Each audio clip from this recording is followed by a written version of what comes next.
All right, guys, today we are going to be reacting to this move will make Germany unstoppable. Thank you so much for the support, guys. We're going to simply jump in here, see what's going on. Guys, thank you so much for all the new subscribers. I really appreciate it. Make sure you guys subscribe because my goal is to get to 10,000 subscribers, guys. If you can simply just give it a click and subscribe to make sure we can get there, the better. Let's jump in. Over 3 years. From the beginning, part of Putin's strategy has been clear. Send so many tanks into Ukraine that his enemy gets overwhelmed. That strategy hasn't worked as well as Putin would have liked. Ukraine has found plenty of counters. I told you that was a strategy. I told you before. To his tanks, especially with its ever-growing army of drones. But NATO, and especially Germany, has been paying attention to Putin's tactics. Now, Germany is getting ready to fight fire with fire. This one move will allow Germany to steamroll Russia if Putin tries to deploy its tanks in Europe. What is that move? Germany is gearing up to build 3,500 tanks and armoured vehicles of its own. That's according to Bloomberg, which reported on July 4 that people familiar with Germany's armed forces have reported that the country is planning to buy around 1,000 main battle tanks and up to 2,500 armoured fighting vehicles.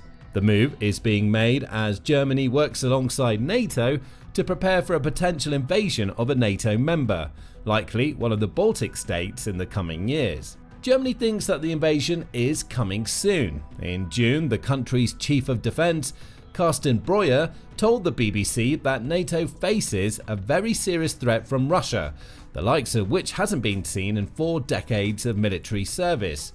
There's an intent and there's a build-up of the stocks, Breuer said before delivering a stark warning. Russia may attack a NATO country before the decade is through. This is what the analysts are assessing in 2029, Breuer said. So we have to be ready by 2029. If you ask me now, is this a guarantee that's not earlier than 2029? I would say no, it's not. So we must be able to fight tonight. The anonymous sources who spoke to Bloomberg say the purchase will require a staggering $29 billion in funding.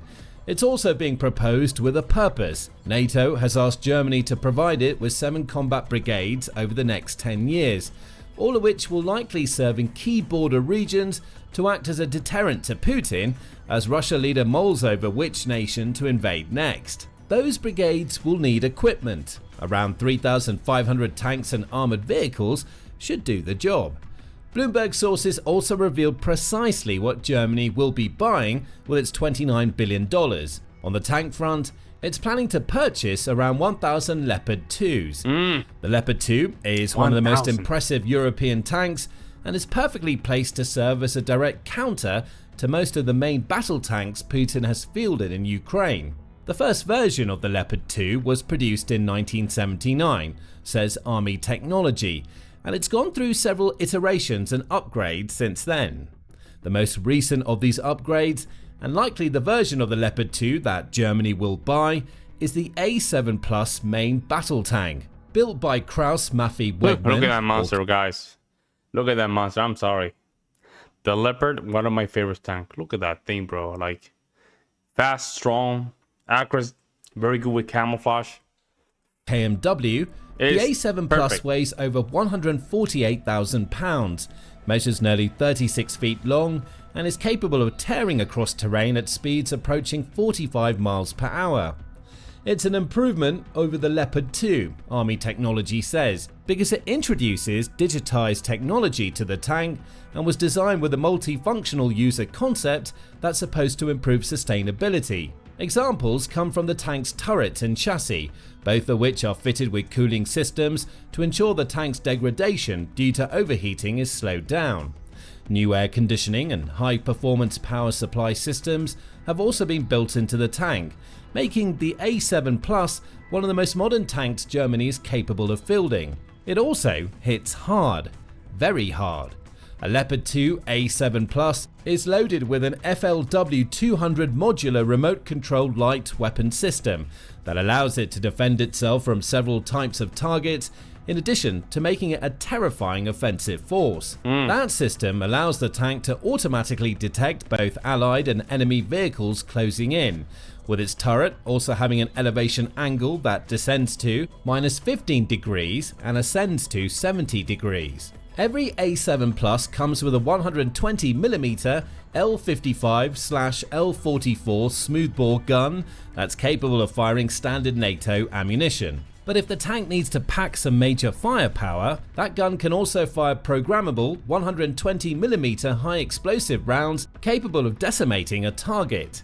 An integrated 7.62mm machine gun, controlled by a gunner, adds to the tank's offensive. But it also has an anti-missile or anti-projectile system as well. I think so. From the last time that I remember, it has an anti-missile and not aircraft, like it has some kind of AI in it, the new one. I don't know. I might be just confusing the tanks. Plus, it can be equipped with either a .5 caliber machine gun or a 40mm grenade launcher, depending on the mission objective. Defensively, the A7 Plus has smoke grenade launchers built into either side of its weapon station, which it can rattle off whenever the operators need to conceal the tank's position. The tank also comes with the modular protection kit, which is supposed to protect it from mines, anti-tank missiles, rocket-propelled grenades, and improvised explosive devices. The A7 Plus can also be fitted with a mine plow, dozer blade, or mine roller, all of which can be used to clear away mines or other obstacles placed in its path to slow it down. It's an incredibly powerful tank, and Germany may be gearing up to buy 1,000 of them. As for the 2,500 armoured vehicles that will be part of the purchase, Bloomberg says that all of them will be GTK Boxers. Those are just as impressive as the Leopard 2 A7 Plus in their own way. An 8x8 multi-role wheeled armoured vehicle, the Boxer comes in Armoured Personnel Carrier or APC and Infantry Fighting Vehicle or IFV varieties, according to Army Recognition. The APC variant is the one that hits the hardest. The same resource says that a Boxer APC comes loaded with a remote weapon station that comes with either a 12.7mm machine gun or a 40mm grenade launcher. Wow. So it doesn't hit as hard as the Leopard 2 A7 Plus. But it's just the only thing is, it's just that these weapons are gonna go to Ukraine. It's a lot of money. It costs a lot of money, but all these weapons are gonna go to Ukraine. I don't know how you guys feel about that, but they cost a lot of money, man. These tanks cost a lot of money. It's not supposed to. The Boxer is more of a supporting vehicle, at least on the offensive front, though its weapon system can still be configured based on the mission's needs. It takes less than an hour to switch the machine gun for the grenade launcher and vice versa. Far more impressive is the vehicle's sheer mobility. It has an 8V199 TE20 diesel engine that allows it to hit speeds of up to 65 miles per hour over a range of about 621 miles. That performance is achievable even on rough terrain and under extreme environmental conditions, Army Recognition says.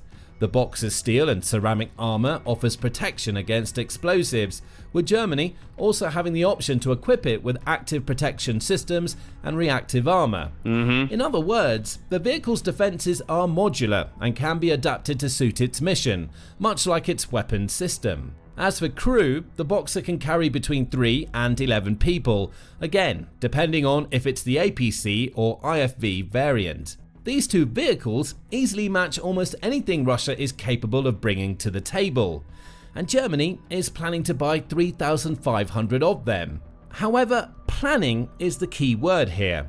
The one caveat to this report, as both Bloomberg and the Kyiv Independent point out, is that Germany hasn't made an official decision yet. Bloomberg tried to speak to a German Defense Ministry spokesperson who refused to comment on any possible increase in vehicle numbers.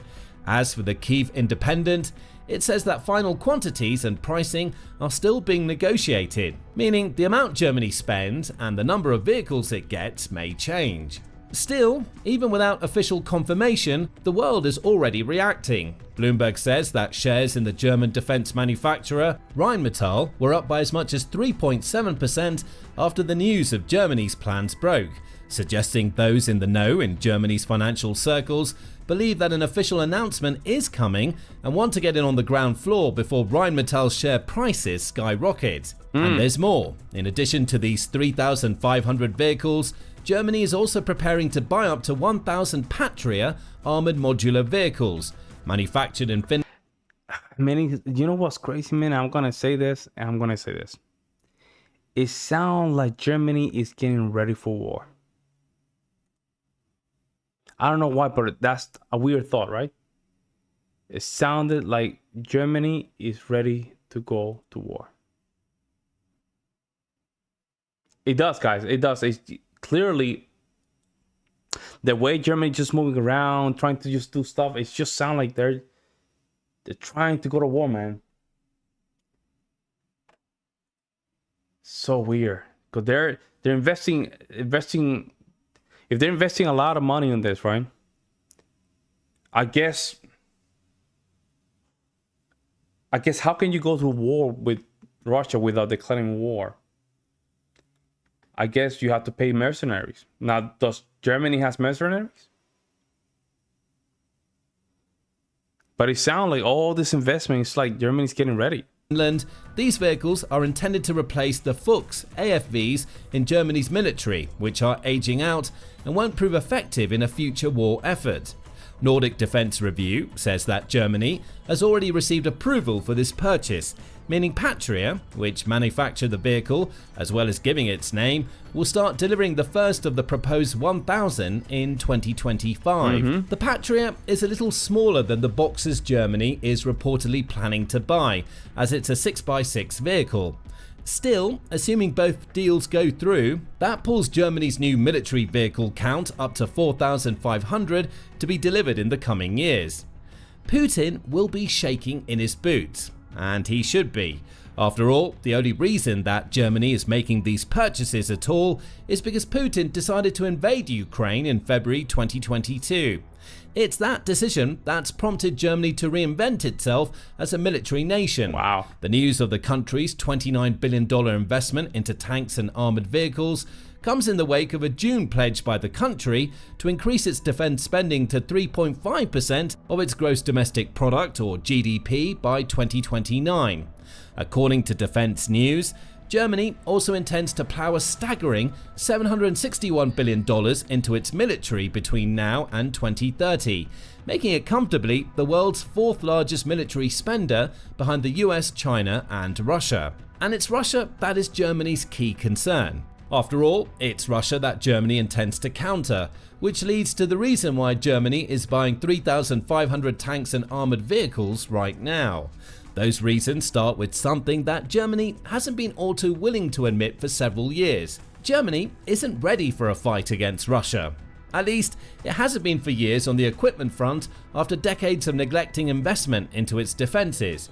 This is evident in the lack of commitment in Germany's past defence spending. According to the World Bank, the last time Germany spent 2% of its GDP on its military was in 1991, which is the same year that the Soviet Union collapsed. Ever since then, and up until the last couple of years, the country's defense spending... Wow, look at that, guys. Wow. Used to be 5%. Wow, look at that. ...has been in constant decline. It reached a historic low point This is such a bad idea when it does that. 5%, and then look at that, man. Almost nothing.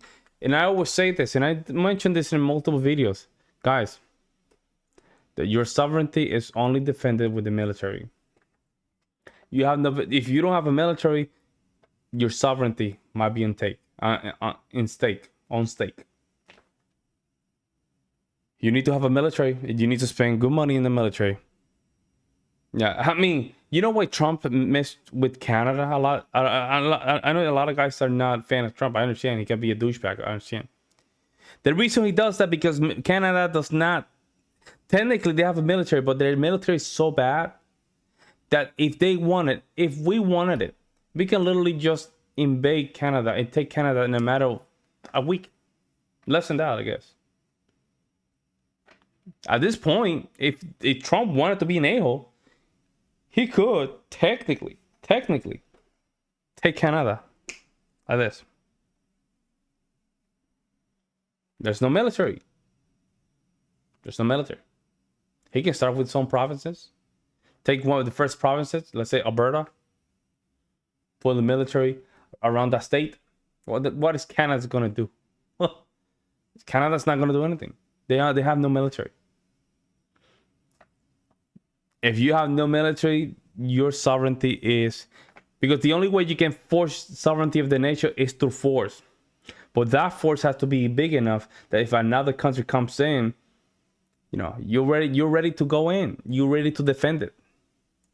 2005, when Germany only spent 1.1% of its GDP on defense.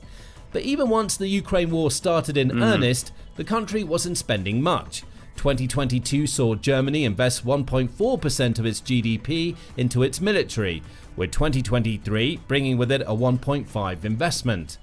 Bear in mind that, until a June announcement that it'll raise its recommendation to 5%, NATO's recommended GDP spending was 2% for all of its members. Germany has been neglecting its military for far too long. That may be changing now. However, these decades of neglect hurt the country's wartime readiness. That much was clear way back in February 2018, when the UK Defence Journal reported on a leaked document revealing that Germany was severely under-equipped to deal with Russia. That document was leaked at a time when Germany was set to take on a role as the leader of NATO's Very High Readiness Joint Task Force, or VJTF, which had a clear focus on Russia, and the document made one thing very clear. Germany doesn't have enough tanks. The document revealed that Germany's 9th Tank Brigade only had 9 operational Leopard 2s at the time, though it had promised it would have 44 ready by the time it took over the VJTF. That brigade also only had 3 of the 14 armoured vehicles Germany had promised. The reason for these shortfalls, according to the document, wasn't just because Germany wasn't buying enough tanks and armoured vehicles, it also couldn't maintain the ones it had. The country's paltry military budget, at least in comparison to its GDP, apparently didn't stretch to the parts required for maintenance. Germany also didn't seem willing to invest money or time into the people needed to keep these types of vehicles in good condition. The result was a crumbling stockpile of tanks and armoured vehicles that made Germany something of a laughingstock. Many have reported on Putin's reliance on Soviet-era tanks during his war with Ukraine. But Germany was in no better position. If it had to fight, it would be pulling from equally decrepit stockpiles. Bruegel went further with its own analysis 6 years later. By 2021, Germany only had around 340 tanks. That's just 8% of the 4,000 it had in 1992. That's nothing, man. That's nothing, guys. That's nothing. That's just the first couple months of the war. Half of the month, half of the year of the war. That's nothing, guys. And they criticize the United States for doing that, but guys, all of a sudden, then you have a Putin. You know what I'm saying? Like, at some point, right? At some point, a lot of these concepts has to really stay. And there's all the reasons why Europe decided to just pull back a little bit when it comes up to military spending. I understand. And I'm not going to get into it because this is not a channel for this. However, I think it's good for some countries, especially Germany, to say, you know what, we're gonna do the right thing. We're going to follow Poland's approach on this. And we're going to just really buckle up. Percent of the 2,400 it had in 2004. In other words, Germany wasn't just failing to maintain its tank stockpiles, it was actively depleting them, all in aid of slashing its military budget as much as possible.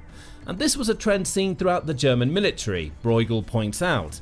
Germany had 3,000 howitzers in 1992. That went down to just 120 in 2021. It also slashed its stockpiles of fighter jets by 50% between 1992 and 2021. The point here is that Germany has spent the last 3 decades disarming itself. That would have had Putin licking his lips. Germany is among Europe's richest countries.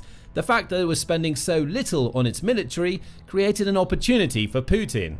It's an opportunity he hasn't taken, but it was there nonetheless. If everything had gone to Putin's plan, he would have taken Ukraine in less than a week, granting him a huge patch of territory with which to threaten Europe. Smaller Baltic nations such as Estonia and Latvia might have been next, with Russia's leader believing that NATO wouldn't be able to respond. After all, it was Germany that was supposed to be leading the charge. How could it do that when it was spending so little on its military? Now, a turnaround is taking shape. After Putin's initial plans failed, the sleeping giant of Europe was stirred from its slumber. It took a while for Germany to wake up. It hit the snooze button several times first, as shown by its low spending as a proportion of GDP in 2022 and 2023.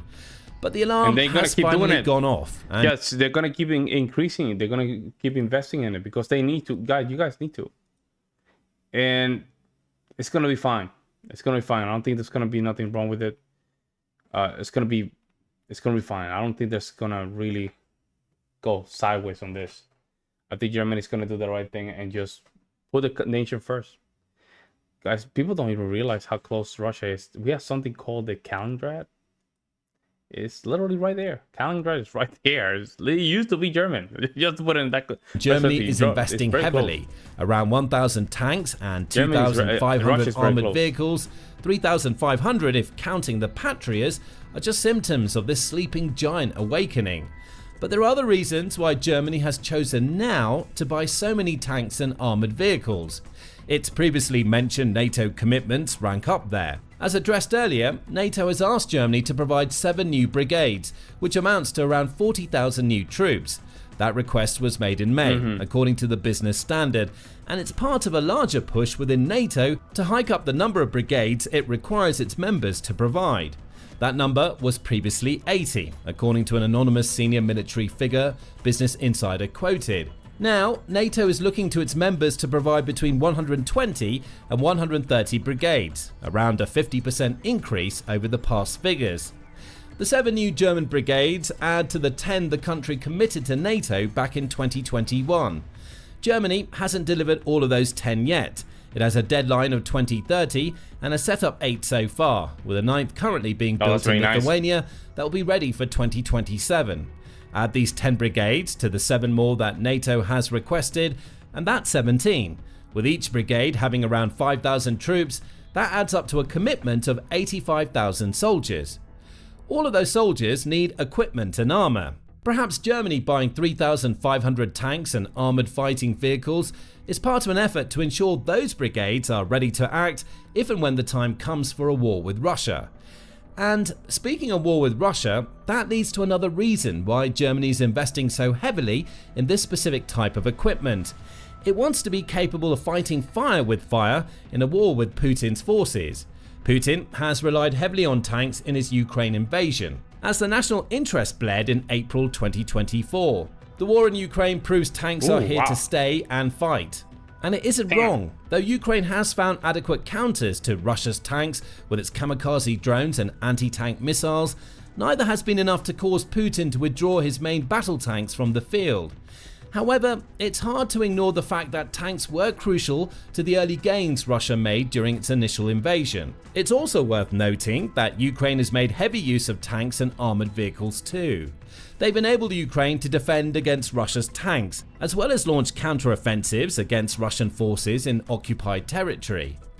The tank may have been seen as an outdated weapon before the Ukraine war. The national interest points out that many in the West certainly ascribe to that view, with most modern militaries focusing instead on building up strong air forces. But what seems to make sense in modern warfare and what Putin is doing are two very different things. Tanks are still central to Putin's strategy. If any evidence were needed, Bulgarian military reports that Russia plans to build another 1,000 tanks by 2028 and 3,000 by 2035. Military Watch magazine echoes this claim, adding that Putin is now pushing to hit the same sorts of tank production figures seen during the heyday of the Soviet Union, when Russia was producing around 4,000 tanks per year. Whether Russia is actually capable of hitting these numbers when under the weight of Western sanctions is irrelevant. What matters here is the plan. With it, Putin is telling the rest of the world that any future war he wages, along with the ongoing fight with Ukraine, will still involve tanks. A lot of them if Russia's leader has his way. Germany's planned investment into 1,000 tanks and 2,500 armoured vehicles is likely intended to be a direct counter to the strategy Putin is practically telling NATO he's going to use in the future. And if Russia plans to bring thousands of tanks to a fight, Germany intends to be ready with plenty of tanks of its own. In reality, Russia's plans to build thousands more tanks may be more than a little unrealistic. The reality Putin faces is that as Germany gears up to buy more modern tanks, he's desperate enough to be sending 60-year-old tanks into Ukraine. Okay, let me just say something in that last statement. Again, it's two different kind of strategy here. We have to be careful. One strategy is simply what? Saying, although I'm not building the best equipment compared to the Westerns, I have quantity. It's still a bullet, it's still a gun. I need to be practical. Yeah. The other one is like, no. You have the quantity, you have the quality, right? So my own quality, we can destroy 3 of yours. Something like that, right? Or 2. What happens? In war, in the end of the day, right? Personnel. Personnel is what you need, man. Personnel, what you mean. That's what you need. If you don't have the personnel, at the end of the day, you can have these very sophisticated weapons. But if the personnel is not growing or the personnel is not stabilized, it's going to be a problem. It's going to be a problem. Let me know what you guys think in the comment section below, guys. Like always, I really appreciate your support. I'll see you in the next one.